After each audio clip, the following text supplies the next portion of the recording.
तो भाई देखो, मैड डॉग वाले अपना एक अलग यूनिवर्स लेकर आए, हॉरर यूनिवर्स। और जो अब तक इनकी मूवी आई है, स्त्री, स्त्री टू, मुजिया, भेड़िया, सब भाई ज़बरदस्त रही है। मज़ा आया देखने के बाद। एक के बाद एक मूवी आ रही है जो एक के बाद एक मूवी से जुड़ती हुई नज़र आ रही है। ये जोड़ रहे हैं मूवीज़ को, अपना एक यूनिवर्स चला रहे हैं, हॉरर यूनिवर्स। अब जो इनकी मूवी आई है वो है थामा, जो कि इनकी सबसे महंगी मूवी बताई जा रही है। और क्या ये उससे ज़्यादा कमा पाएगी, क्या ये सुपर हिट हो पाएगी? क्योंकि भाई मैंने अभी अभी मूवी देखी है और अब मैं उसका रिव्यू करने जा रहा हूँ। तो हेलो दोस्तों, मेरा नाम है फैज़ान। चलो रिव्यू करते हैं मेरी जान। तो देखो मेरे भाई, थामा की अगर बात करूँ मैं मूवी की, सबसे पहले इसकी स्टोरी जानते हैं। स्टोरी क्या है भाई? स्टोरी में एक जंगल दिखाया जाता है जो कि शापित जंगल होता है, ठीक है, जो बेतालों का जंगल है और जहाँ इंसानों को आना सख्त मना है। वहाँ एक इंसान पहुँच जाता है, किस वजह से? क्योंकि वो जंगल में ही होता है और जंगल में उसके पीछे एक भालू पड़ जाता है। भालू पड़ने की वजह से वो इस शापित जंगल में वो बंदा पहुंच जाता है, जो कि अपने आयुष्मान खुराना होते हैं। इनका नाम मूवी के अंदर आलोक होता है। ये आलोक अचानक से बेताल लोगों के जंगल में पहुंच जाते हैं भालू से बचने के लिए। और वहां आकर भालू से इन्हें बचाता कौन है? रश्मिका मंदाना, जिनका नाम होता है ताड़का। वह क्या ज़बरदस्त नाम है, ताड़का। वो इन्हें भालू से बचाती हैं। जैसे ही अपने आलोक ताड़का को देखते हैं, बस देखते रह जाते हैं, मोहब्बत में पड़ जाते हैं। पर उन्हें ये नहीं पता कि ये है कौन। उन्हें ये पता ही नहीं होता है, बाद में जाके इन्हें पता चलता है ये कौन है। ये तो मैं मूवी देखनी पड़ेगी भाई। तो स्टोरी ये है। तो भाई देखो, मेकर्स ने, मैड डॉग वालों ने पहले ही कह दिया था कि ये एक लव स्टोरी है। तो वाकई ये एक लव स्टोरी, एक अलग ही स्टोरी है भाई। ये एक बेताल और एक इंसान के बीच की एक कहानी है।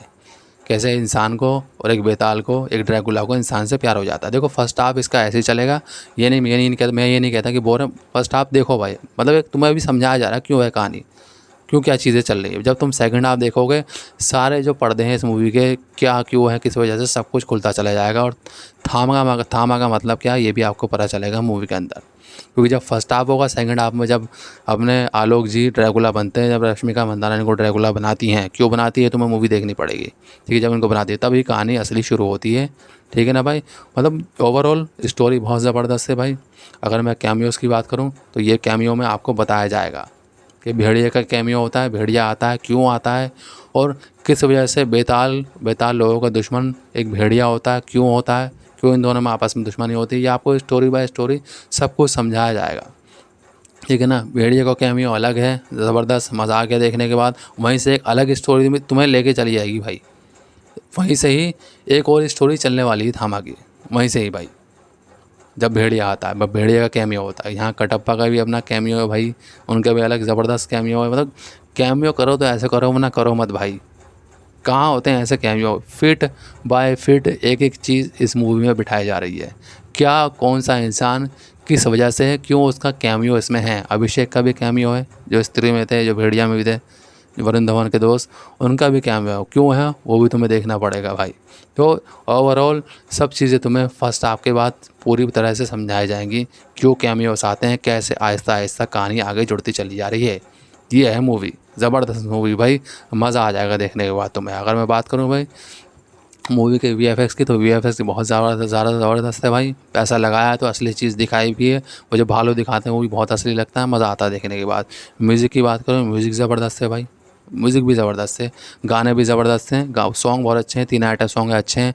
इसमें कैमियो नोरा फतेही का है भाई, ये कैमियो है भाई। वो भी कुछ बनती हैं, क्या बनती हैं वो तुम्हें देखना पड़ेगा। वो एक अलग ही कहानी चल रही है नोरा फतेही की, जब आती हैं वो ज़बरदस्त लगती हैं वो, ठीक है ना भाई। वो भी एक चीज़ है, गाने भी मस्त है। बात करो एक्टिंग की, तो एक्टिंग सबकी ज़बरदस्त है। कॉमेडी की बात करो तो कॉमेडी बहुत अच्छी करते हैं आयुष्मान खुराना भाई, संभाल लेते हैं वो बंदा भाई, संभाल लेता है आयुष्मान भाई, वो संभाल लेते हैं आके। क्या कॉमेडी करते हैं बंदा भाई। वो उनके अलग है, ताड़का अलग चल रही है भाई, जो अपनी रश्मिका मंदाना। ओवरऑल सब ठीक ठाक है भाई। मगर मुझे कुछ शिकायत है तो परेश रावल जी हैं, उनका रोल ज़बरदस्त है, वो बाप बनते हैं आलोक केस में।